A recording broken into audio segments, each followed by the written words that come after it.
When you go to the grocery store, there's a whole bunch of material, there's a whole bunch of, quote unquote, vegan foods that you can buy. They come in packages, they come in boxes, they come in bottles, right? They're things like cookies and crackers and burritos and chips and pastas and sodas and even beverages that don't have artificial sweeteners in them and or don't have any animal-based foods in them. So technically speaking, these are all vegan foods, right?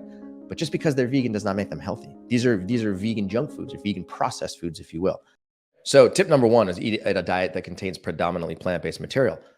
Tip number two is eat a diet that contains predominantly plant-based material that is low in fat. And it's a separate point altogether, because eating a plant-based diet is definitely something that can help lower chronic disease risk and lower your risk for diabetes and help you reverse the underlying disease processes that cause the insulin resistance problem in the first place.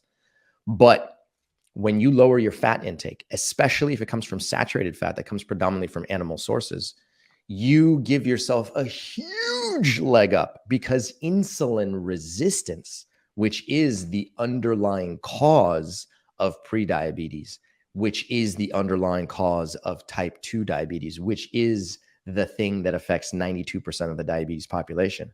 Okay? If you're trying to get to the root cause of insulin resistance, the answer is not about sugar. It's not about carbs.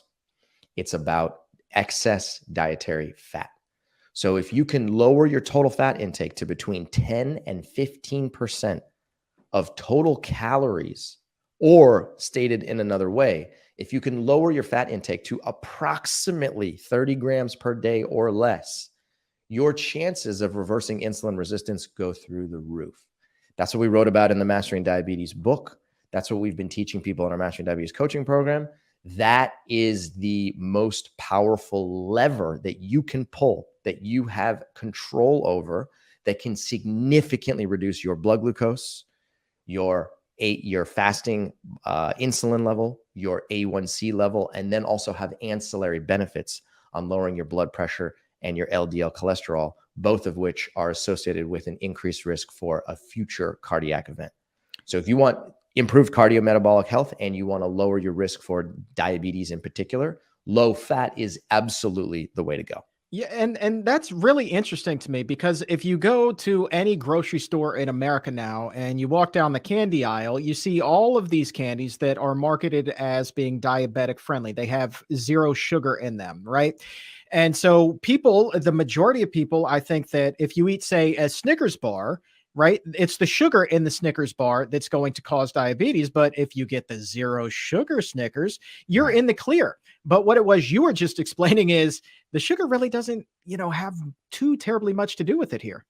Yeah, exactly right. So let's not oversimplify this, because you're absolutely right. Like the 0-calorie Snickers bar is probably the 0 sugar calorie bar is probably a better alternative than the, bar that contains sugar. But what I want people to understand here is that you can eat artificial sweeteners and you can add sugary substances to your diet, and you can add a lot of refined carbohydrate material, and your risk for chronic diseases will go up. It absolutely will. Your risk for prediabetes and type 2 diabetes will go up, because those foods will specifically impact your liver, and it will make your liver insulin resistant, which will then set in motion the development of prediabetes and type 2. Okay. However, there's a faster and more replicable way to do it. And the faster way to do it is to eat more saturated fat. The faster way to do it is to eat a higher saturated fat diet. The faster way to do it is the way that it's done in the research in mice and rats and rabbits and monkeys and human studies over and over and over and over and over again. And that is a high fat diet. We've seen it in the research. We see it in the public. That's the way that you can create insulin resistance in a very short period of time. And when you do it that way, which is what most Americans are doing, but yet unaware, that's the thing that actually increases chronic disease risk in the long term. All right, we hit the midway point here. We've got eat the predominantly plant-based diet. Now we've got eat a predominantly plant-based diet that is lower in fat, less in calories. Number 3 on your list, Mr. Khambatta, please. Number 3, here we go. It's another variation. It's eat a predominantly plant-based diet that contains as much whole food material as possible. Now, I really want to hammer this point home as well. So I talked about eating plant material is good. Eating plant material that's low in fat is good. Eating plant material that's low in fat but is whole is very important, because when you go to the grocery store, there's a whole bunch of material, there's a whole bunch of, quote unquote, vegan foods that you can buy. And they come in packages, they come in boxes, they come in bottles, right? They're things like cookies and crackers and burritos and chips and pastas and sodas and even beverages that don't have artificial sweeteners in them and or don't have any animal-based foods in them. So technically speaking, these are all vegan foods, right? But just because they're vegan does not make them healthy. These are vegan junk foods, or vegan processed foods, if you will. I'm not telling you to eat those foods, okay? I don't eat any of those foods. I haven't eaten those foods for 20 years, and I don't plan on eating those foods anytime soon. What I'm talking about is eating whole foods, fruits, starchy vegetables, legumes, and whole grains. I'll repeat that. Fruits, starchy vegetables, legumes, and whole grains. If you can base your diet in those 4 food categories and eat as much whole food as possible, you will add yet another layer of disease reversing power to your diet that's going to have a significant impact in lowering your blood glucose and reversing the insulin resistance process that causes blood glucose dysregulation. I love the fact that you went back. You're like, let me say that again, because when you say fruit and you're talking about fruit and diabetes in the same sentence, people's ears, they just perk up to this day. I mean, anytime you and I do a show where we talk about fruits that are safe for people who are living with diabetes, a lot of people tune in. I mean, the numbers on these things are extraordinary. And this too is something that just doesn't get talked about too much among, a lot of people out there. I wish that more people who had diabetes understood that, it's okay to eat that apple. You know what I mean? Yeah, for sure, for sure. I think the problem, I mean, I remember back in 2002 when I first made this transition, I felt the exact same way, because when I was living in an insulin resistant state, because I was eating predominantly animal food based diet, in that scenario, adding a fruit on top of that doesn't work. When you add an apple to an animal based diet, your blood glucose goes up. When you add a banana to a predominantly animal-based diet, your blood glucose goes up. And so that's what a lot of people do, is they say, Cyrus, you're lying to me because I just ate a banana and now my blood glucose went high. It's the banana's fault. And I say, no, no, no, no, no. You're not doing what I'm telling you to do.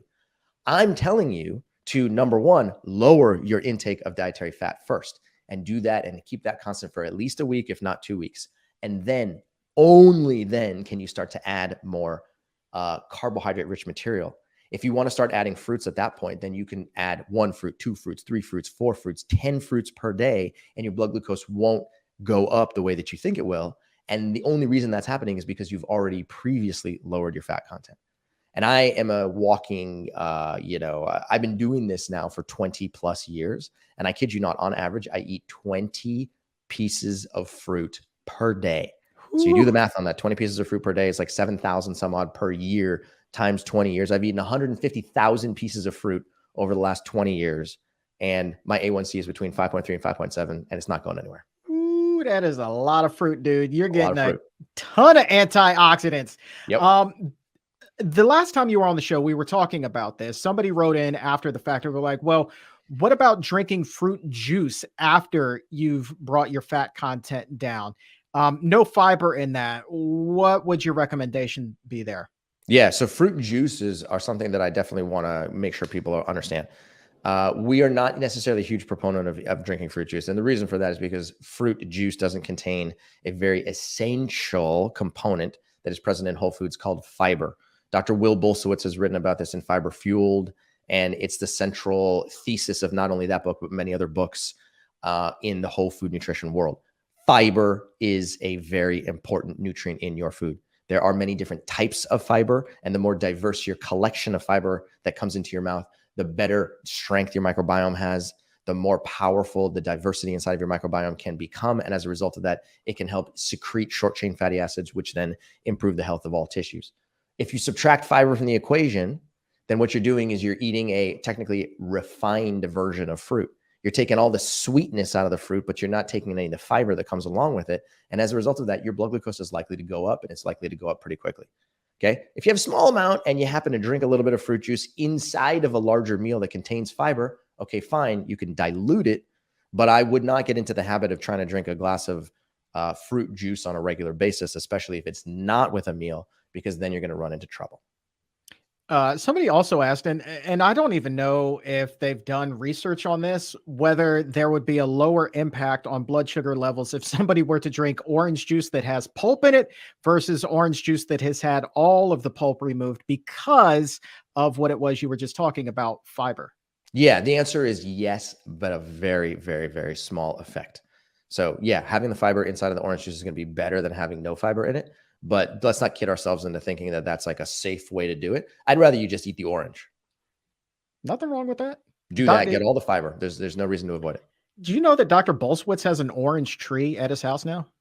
Does he really? He does. He was like, when he was on the show last week, he was just talking about how his son came all excited into the house a couple of months ago with an orange that he had picked off of the tree. He said it was absolutely delicious. Who knew?